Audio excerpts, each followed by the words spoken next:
Hello, so this is the first part of my summary of lecture 20, the inverse, Cramer's rule, and the volume. So let's get on with the first one, the inverse formula. So I will not discuss how to derive this inverse of 2 by 2.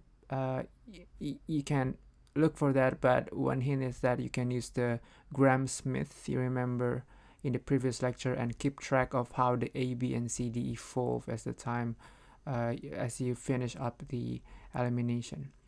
So let's just say that we know how it goes for a really simple 2 by 2, and I want to know how it goes for the n by n, and let's see how it is really. What is this really, and what is this part?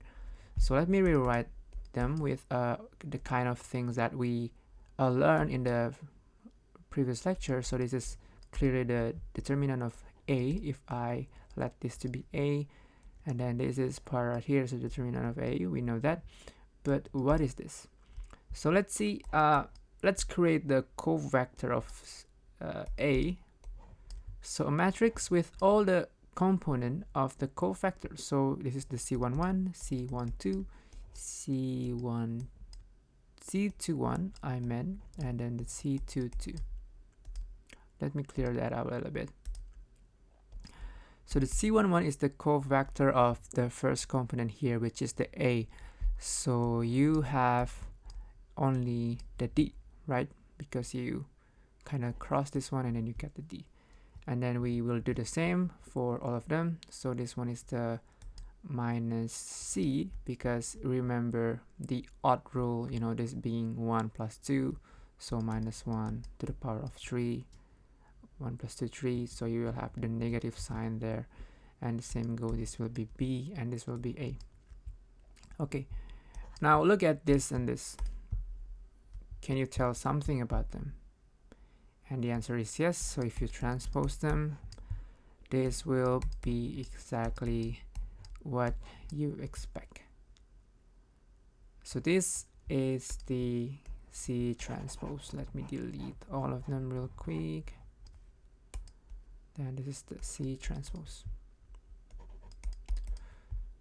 So we come up with this formula. The A inverse is the 1 over the determinant of A plus the covector matrix transpose. And we want to prove this. Is this true? So let's make a proof for it. So here again, where we left off, and how to check this is true. Let's switch the determinant to this side, and then multiply both sides by A. So A and A. So I have like the identity of determinant of A equal to AC transpose. Okay. So let's see more clearly into what this is. So if I expand the matrix A, I will have 1, 1, 1, 2, 1, 3, and until 1, I mean 1n. It also goes the same here. It's an, and then this is an of 1.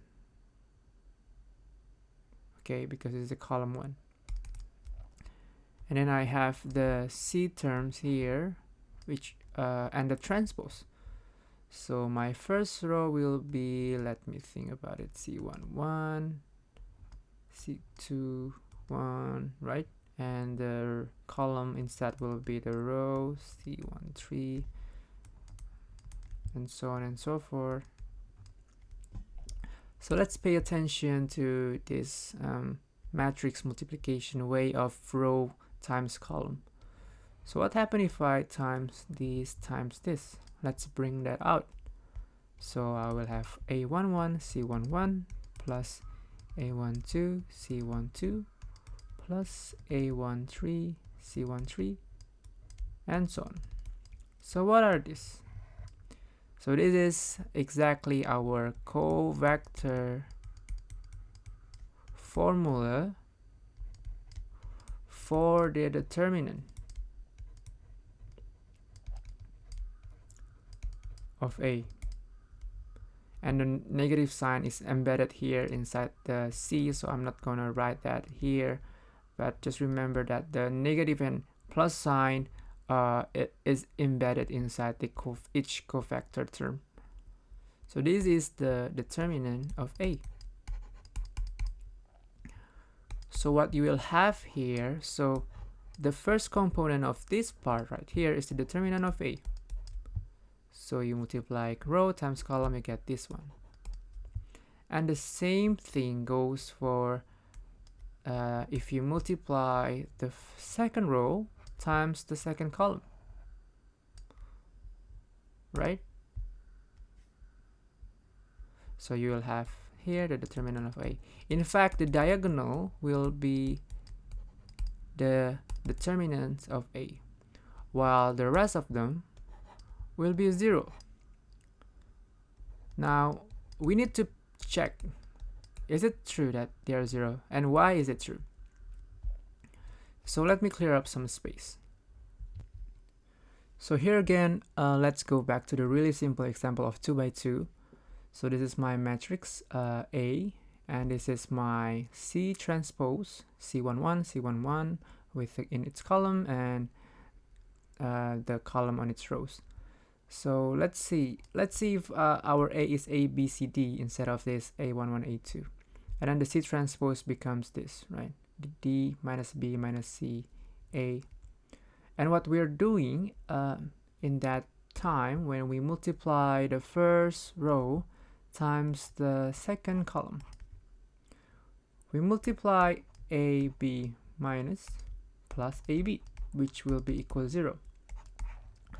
So that's one proof. So it totally doesn't make sense, and I mean we can sum them up and they will sum to 0.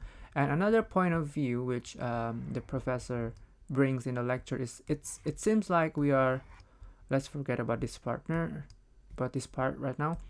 It seems like we are computing the determinant for a matrix with 2 equal rows.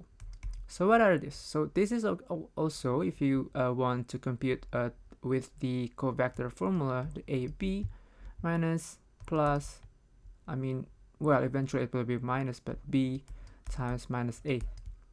So this is the same, and that's the reason, like, those matrix, those rows and columns multiplication when I is not equal to J will always be 0. So this is proven that the off diagonal part will be 0. So we finally have this proof that we check that this is correct, and we have this formula of A inverse is the 1 over determinant of A times the C transpose.